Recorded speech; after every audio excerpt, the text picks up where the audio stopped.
नमस्कार प्यारे साथियों, आपका स्वागत है हमारे यूट्यूब चैनल में। और देखिए साथियों, हम आपको डीएलएड फर्स्ट सेमेस्टर के लिए मैथ करा रहे थे, जिसमें आपका चैप्टर 2 चल रहा था।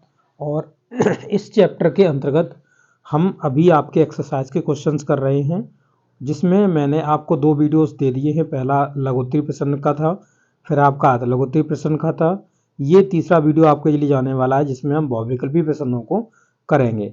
तो चलिए वीडियो को स्टार्ट करते हैं। इससे पहले कि अगर आपने वीडियो नहीं देखे हैं तो आप जरूर से देख लीजिएगा। तो देखिए साथियों, मैंने यहाँ पर प्रॉपर नोट्स के माध्यम से आपके लिए ये सभी क्वेश्चंस आपको कराए हुए हैं। तो इस पे देख सकते हो आप। देखिए, ये आपके बहुविकल्पी प्रश्न हैं। पहला जो बहुविकल्पी प्रश्न दिया गया था, 27 की पूर्ववर्ती प्राकृत संख्या बताइए। तो ये आपके सभी ऑप्शन हैं, जिनको मैंने यहाँ पे एक साइड पे लिख दिया है, जिसमें ए ऑप्शन आपका 27 था, फिर 26 था, फिर आपका 28 था, ये 25 था।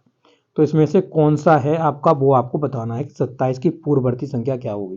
तो देखिए, 27 की पूर्ववर्ती यानी पहले आने वाली, तो पहले आने वाली तो इसमें से एक घटाओगे तो पहले आने वाली संख्या आपको मिल जाएगी। वो कितनी होगी? 26। तो आपका 26 हो जाएगा, यानी ऑप्शन नंबर बी आपका सही हो जाएगा। लिखने का तरीका ये है, अगर आपका अतलग उत्तरी प्रश्न में आता है तो आप इस तरीके से लिखिएगा। मैंने सभी प्रश्नों को लिखा हुआ है ताकि आपको ज़्यादा से ज़्यादा नंबर ऑफ क्वेश्चंस आपको प्रोवाइड कराए जा सकें। तो देखिए, अगला क्वेश्चन नंबर 2 देखिए। क्वेश्चन नंबर 2 में इन्होंने क्या कहा हुआ है, तो आप देख सकते हैं यहाँ पे लिखा हुआ है, वे सभी संख्याएं जो 2 से पूर्णतः विभाजित नहीं होती हैं, वे संख्याएं कौन सी संख्याएं कहलाती हैं। तो यहाँ पर आप देखेंगे तो यहाँ पर आपको ऑप्शंस जो आपके मिलेंगे, वो आप यहाँ पे अपने सभी ऑप्शंस देख सकते हो। क्या वो सम संख्याएं कहलाती हैं, विषम संख्याएं कहलाती हैं, परमेय संख्याएं कहलाती हैं, या अपरमेय संख्याएं कहलाती हैं। तो ये बताइए, जो 2 से विभाजित नहीं होती वो कौन सी संख्याएं कहलाती हैं। तो सम संख्याएं 2 से विभाजित होती हैं, तो ये तो नहीं हो सकता, ऐसे काट दो। ठीक है, परमेय संख्याएं आपको बता चुके हैं क्या है, जिन्हें पी बट्टे क्यू के रूप में लिख सकते हैं। यहाँ Q is not equal to 0 होता है, तो वो भी नहीं है। और यहाँ पर अपरमेय संख्याएं आपको बता चुके हैं, यहाँ पर क्या रहेगी? अब विषम संख्या, तो विषम संख्याएं आपकी सही हो जाएंगी। जो 2 से पूर्णतः विभाजित नहीं होती हैं, वे सभी विषम संख्याएं आपकी कहलाती हैं। ओके, चलिए क्वेश्चन नंबर 3 देखिए। क्वेश्चन नंबर 3 में इन्होंने कहा हुआ है कि एक है। क्या है एक? तो ये यहाँ पे ऑप्शन लिखे हुए, पहला भाज्य संख्या है, अभाज्य संख्या है, न भाज्य न अभाज्य है, इनमें से कोई नहीं। इस तरीके से 4 ऑप्शन आपको दिए जा रहे हैं। अब यहाँ पे देखिएगा तो यहाँ पे जो भाज्य संख्या होती है उसके लिए मैंने आपको बताया था, जैसे मान लीजिए कोई संख्या 4 है, तो 4 में एक, इसमें 1 का भाग लगना चाहिए, इसमें मतलब किसी अन्य संख्या से भाग लगना चाहिए, और इसमें स्वयं से भाग लगना चाहिए, तो वो भाज्य संख्या कहलाएगी। ठीक है, ये भाज्य संख्या होगी 4। अगर आप अभाज्य के बारे में बात करेंगे तो अभाज्य क्या होती है, जैसे कि मान लीजिए मैंने 2 मानी संख्या, तो 2 में 1 भाग लगा पाएगा और 2 लगा पाएगा, अन्य कोई संख्या इसमें भाग नहीं लगा सकती। जो संख्या स्वयं से और किसी एक स्वयं से और 1 से भागित होती है, वही संख्या आपकी प्राइम संख्या होती है। अब न तो भाज्य न तो अभाज्य है, तो आप समझ सकते हो ये एक जो एक है वो ना भाज्य है ना अभाज्य है। ठीक है, तो ये चीज़ आप याद रखिएगा। ये क्वेश्चन अभी सीटेट में डिट्टो पूछा गया था कि एक कैसी संख्या है, और यही सब ऑप्शंस लिखे हुए थे आपके। ठीक है, तो चलिए आगे बढ़ते हैं, क्वेश्चन नंबर 4 देखते हैं। क्वेश्चन नंबर 4 में इन्होंने क्या कहा हुआ है, तो देखिए ये कह रहे हैं कि किसी संख्या यानी नंबर में 3 का स्थानीय मान सबसे कम किस में है। तो ये देखिए आपको ऑप्शंस दिए गए हैं, इनमें पूछा गया है कि बताइए सबसे कम 3 का मान, स्थानीय मान किस संख्या में है। तो ऑप्शन ए देख सकते हो, बी, सी, डी, ये आपको 4 ऑप्शन दिए गए हैं और इन्हीं में से इन्होंने कहा है। तो पहला मैंने ऑप्शन यहाँ पे लिया। तो देखिए मैंने पूरा यहाँ पे प्रॉपर सॉल्यूशन करके आपको दिखाया है, ताकि आपको ज़्यादा से ज़्यादा क्वेश्चंस मिल पाएँ और अच्छे से आपके जो कॉन्सेप्ट हैं वो सही से क्लियर हो पाए। ठीक है, तो देखिए यहाँ पर हमने 3 का निकाला है, तो 3 यहाँ पे आप देख सकते हो, इकाई, दहाई, सैकड़ा, हजार, 10,000 के स्थान पर 3 आपका आया हुआ है। तो 10,000, 3 इंटू 10,000 तो आप करेंगे तो ये 30,000 हो जाएगा। यहाँ पे 3 की वैल्यू 30,000 हो गई है। वो सबसे क्या कह रहा था, सबसे कम बताइए कहाँ पर मान आएगा। तो ए ऑप्शन में तो 3 का मान 30,000 आ गया। ठीक है, अब देखते हैं ऑप्शन बी में। तो ऑप्शन बी में हमने देखा कि ये 3 सैकड़े के स्थान पे था, तो सैकड़े के स्थान पे था, 100 का मल्टीपल कर दिया तो 300 आया। अगले में आप देखेंगे तो यहाँ पर जो 3 है वो दहाई के स्थान पर है, तो यहाँ पर ये आपका इसका मान 30 आया। अगले में ये इकाई के स्थान पर, तो यहाँ पे 3 आया। तो सबसे कम कहाँ है? इकाई के स्थान पर, जहाँ पर 3 है वहीं सबसे कम है, यानी ऑप्शन नंबर डी आपका आंसर हो जाएगा। ठीक है, तो आप कर लेंगे। अब क्वेश्चन नंबर 5 देखिएगा। देखिए क्वेश्चन नंबर 5 में क्या कहा हुआ है। तो क्वेश्चन नंबर 5 में कह रहे हैं कि 6 का स्थानीय मान सबसे अधिक कहाँ होगा, इन ऑप्शनों में बताइएगा। तो ये ऑप्शन देख सकते हो, ऑप्शन नंबर ए है, ये बी है, ये सी है, ये डी है। इसमें सबसे कम मान पूछा हुआ है 6 का कहाँ पे है। तो देखिए पहले में मैंने यहाँ पे इसका पहले ए ऑप्शन उठा लिया है, ए ऑप्शन का निकाला हुआ है।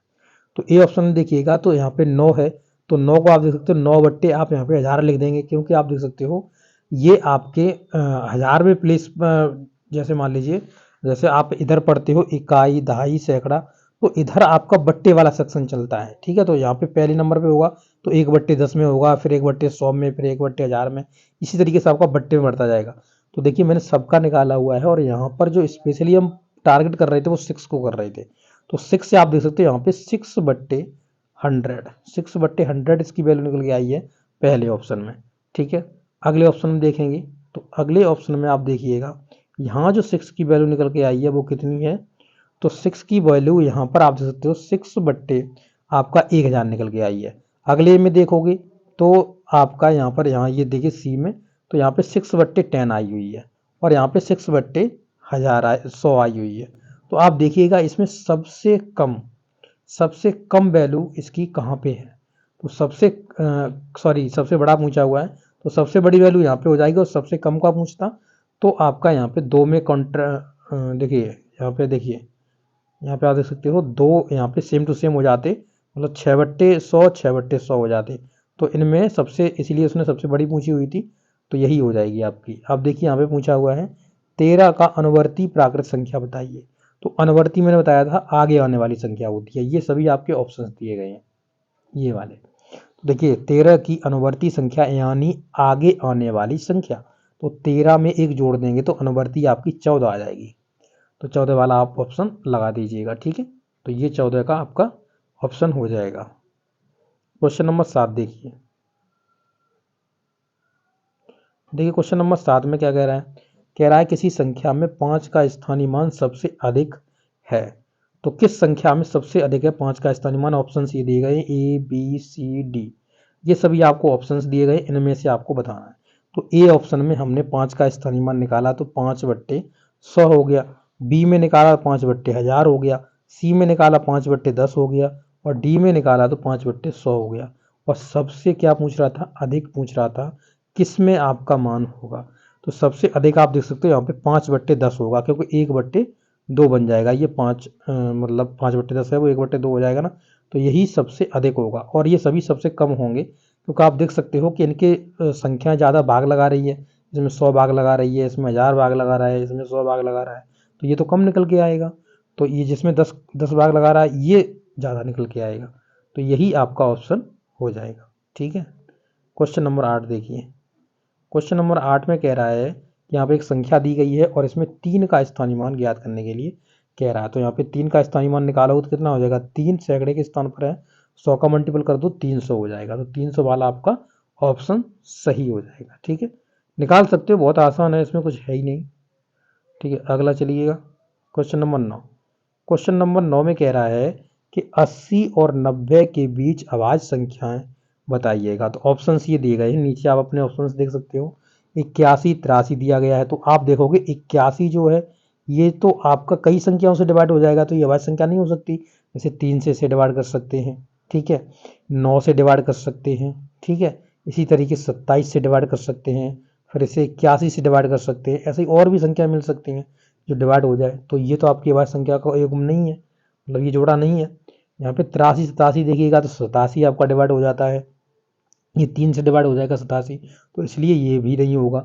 यहाँ पे देखेंगे तो यहाँ पे 81 3 से डिवाइड हो जाएगा, तो ये भी कट जाएगा। यहाँ पे 83 और 89 अभाज्य संख्याएं हैं, अब ये खुद से और एक के अलावा किसी से नहीं कटने वाली हैं। तो ठीक है, ये ही आपकी कैसी होंगी, अभाज्य संख्याएं होंगी आपकी। ओके, चलिए नेक्स्ट क्वेश्चन नंबर 10 देखते हैं। थोड़ा सा छोटा कर ले रहा हूँ। देखिए क्वेश्चन नंबर 10 में कहा हुआ है 30 और 40 के बीच अभाज्य संख्या बताइए कितनी है, कौन कौन सी अभाज्य संख्याएं हैं। तो यहाँ पे देखिए 33 11 से कट जाता है, तो ये तो अभाज्य संख्या बनेगी नहीं। 33 11 से कट जाता है, ये भी अभाज्य संख्या नहीं बनेगी। ठीक है। और यहाँ पर 31 37 में देखिए किसी से कटेंगे, ये 31 37 नहीं कटेंगे, 39 कट जाता है। ठीक है, तो ऑप्शन नंबर सी आपका हो जाएगा। इसके लिए देखिए प्रॉपर से यहाँ पे पूरा लिखा भी हुआ है, जिसे आप देख सकते हो। ये पूरा मैंने लिखा भी हुआ है, जिसे आप आसानी से पढ़ सकते हो, देख सकते हो, समझ सकते हो। ठीक है, ये सब कुछ लिखा हुआ है, क्यों ये ऐसा क्यों होगा, किस किस संख्या से विभाजित हो जाएगी, तो आप यहाँ पे पूरा देख सकते हो। देखिए पूरा देख सकते हो आप यहाँ पे। ठीक है, अब क्वेश्चन नंबर 11 देखते हैं। देखिए क्वेश्चन नंबर 11 में क्या कहा हुआ है कि संख्या इतनी में 5 का स्थानीय मान बताइएगा। तो 5 का स्थानीय मान इसमें आपको बताना है। देखिए ये 5 रहा आपका, तो पॉइंट के कितने बाद है, 1 2 3 4, 4 बाद है। ठीक है, तो ये कौन से प्लेस पर निकलेगा आपका, तो 10, फिर 100 हो जाएगा, 1000 हो जाएगा, और ये 10,000 हो जाएगा। तो 10,000 में प्लेस पर है, मतलब ये बट्टे में जाएगा 10,000 इसके, 5 बट्टा 10,000। तो यही आपका आंसर हो जाएगा 5 बट्टा 10,000, यानी बी ऑप्शन आपका सही है। Question number 12। देखिए क्वेश्चन नंबर 12 में क्या कहा हुआ है कि अंकों एक, सॉरी अभी देख रहा हूँ इसे, ठीक है ठीक है। देखिए अंकों 109 और 5 का उपयोग करके 4 अंकों की बनने वाली सबसे बड़ी संख्या क्या होगी, जबकि अंकों की पुनरावृत्ति ना हो, अंकों का रिपीटेशन नहीं होना चाहिए। तो जब बड़ी से बड़ी संख्या बनाते हो तो हमने आपको बताया था कि आपको अवरोही क्रम में इनको लगाना चाहिए। तो अवरोही क्रम में यानी घटते हुए क्रम में लगाओ तो 9 सबसे बड़ा है, फिर 5 उससे छोटा है, फिर 1 उससे छोटा है, फिर 0 है। तो यही सबसे बड़ी आपकी संख्या हो जाएगी। कितनी होगी आपकी, 9510। तो ये आपका ऑप्शन नंबर बी हो जाएगा। ठीक है, तो इस प्रकार से आपने देखा, ये सभी आपके बहुविकल्पी प्रश्न थे जिनको मैंने इस वीडियो के माध्यम से आपको करा दिया। अगले वाले वीडियो में आपको क्रियात्मक जो प्रश्न आपके दिए गए हैं उनको मैं कराऊंगा। तो आप बताइए इस वीडियो में आपको सब कुछ समझ में आया या नहीं आया, कोई प्रॉब्लम तो नहीं है। अगर कोई प्रॉब्लम है तो ज़रूर से कमेंट बॉक्स में कमेंट कर दीजिए, ताकि आपके लिए मैं और अच्छे से उन चीज़ों को समझा सकूं। Okay, thank you.